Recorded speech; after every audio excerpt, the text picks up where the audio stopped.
Brodes Media.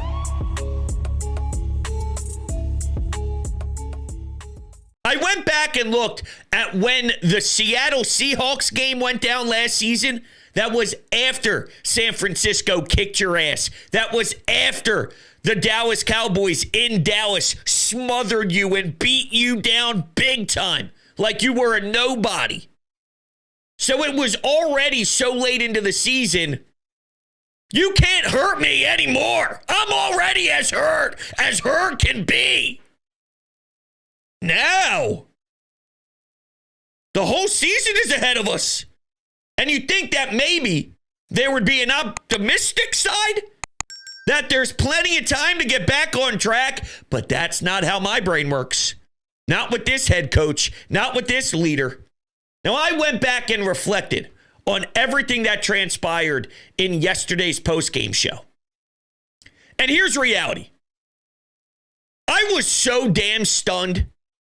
And we were all trying to figure out the layers to the failure. And unfortunately for us, there's about 80,000 things to pick through.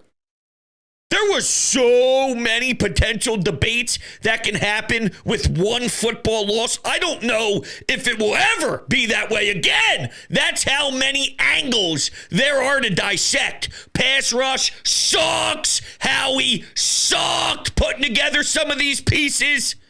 Jalen with the interception late. We got to go back to that because in the moment it felt desperate. But now that you have some time to digest it, yo, dude, all you needed to do was to get Jake Elliott in range.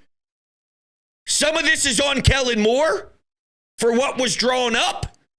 Some of this is on Jalen for not being smart enough to recognize time awareness, time out. So that's essentially my point, is you get a night's sleep on it. You process it every second of the day. And you start to realize where there's some more conversation that has to be had. So I didn't blame Nick as much post-game because I don't know what he does. But I can't let him off the hook. He's the face of this whole thing. And when I found out from two guys in the locker room, Reed Blankenship said it, and Jordan Mailata confirmed it as well. When I found out that Nick Sirianni did not address the team afterwards, I almost dropped to the floor. In what world does this locker room deserve to police themselves? Not after last year. There needs to be someone in charge. Why didn't the head coach say anything? This isn't the time to not make a peep because they all know. Because you could hide behind that narrative. What do you have to say? You don't think Bryce Huff knows he played like shit? You don't think Nolan Smith knows that he got popped and dropped like he's a little twig? He looks like he's 5 years old getting beat up by a 22-year-old trying to get off blocks. It's a joke. So what does Nick have to say? When they look back at the tape, they know everything. They don't even have to look back at the tape. They know they sucked. Yeah, but that's not who this team needs now. There is a time for that. There are times where I can totally buy that way of coaching. When you have a super heavy veteran core, when you have guys in the room that have a different way of leading. They don't have that right now. Maybe teams that consistently go back to back deep playoff runs.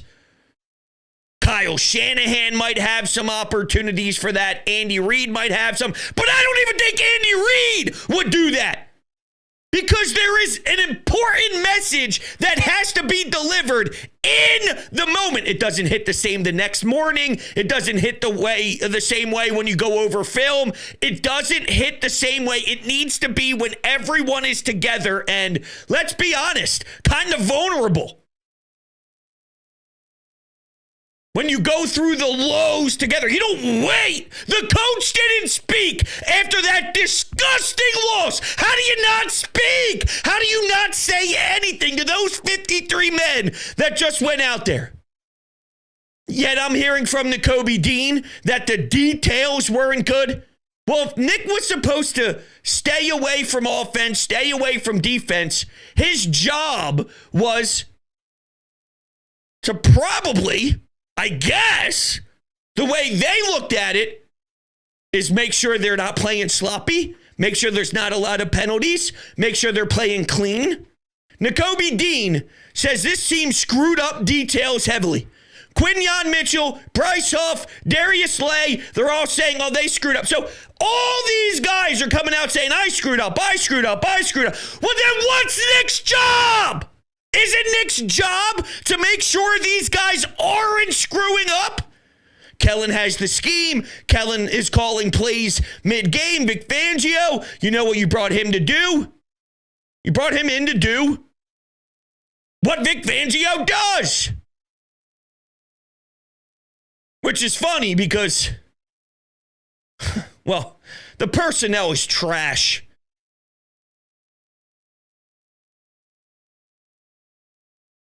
If all of these guys aren't playing structured and aren't doing the right things in crunch time, it has to reflect the head coach. Nick Sirianni deserves 1,000% more of the blame than I ripped into him last night, but I was in disbelief. I couldn't believe it. That doesn't take any of my frustration off of Saquon for not catching a ball that's put right into his hands. But still, this was my fear with Nick. He does not command the room. Jalen Carter didn't play in the early series because he didn't show up to team meeting on time, or a team, I don't know if it was a meeting per se, but it was something affiliated with the team. He's not even showing up. So he gets sat down for a series, and then he's back playing 46 of 60-ish snaps. Does that mean that Jalen Carter knows he can essentially get away with murder? Because what's one series? And while we might have threw it out there at a particular time, but I mean, I kind of forgot about it. You kind of forget about the first series defensively when everything happened at the back end of the game with how bad it went. I even remember. So how much was that one series really doing what Nick Sirianni feels is a reasonable punishment? Or does Nick even have the power to do it, or is that a Vic Fangio move? Regardless, Jalen Carter and Jordan Davis sucking right now. I didn't realize until we saw the snap count that Thomas Booker only played 9 snaps. He made 3 outstanding plays.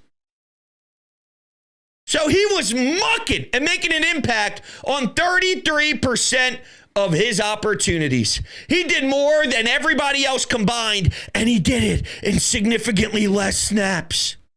That's crazy. Josh Sweat said that they're not together. They're not working as one. They're not rushing as a unit. I'll ask the question again. What does Nick Sirianni do if he's not included in all of the meetings for the offense? If he's not included in the meetings with the defense? Isn't the areas that I'm discussing right now that we heard were problematic, isn't that where his expertise should be? Because he's not spending hours and hours and hours into the books trying to come up with this sexy-ass creative scheme. And quite frankly, I thought Kellen Moore was a little blah in that department. I'm sorry, I should not be living and dying with Britton Covey as one of my options here. Yes, you're down A.J. Brown, but there's enough talent to have a little bit more spice in your play calling and your design. Now, when it comes to the actual in-game calls offensively, if Kellen Moore's the one doing it, which is definitely what's happening here, as much as I hate Nick, and I know a lot of you despise Nick and had worries about Nick just as much as I did, there's a reason why I spent 8-9 months roasting this clown. Because it's not real. It's not the NFL life. I'm sorry, it's not. It's not what works. It's childish.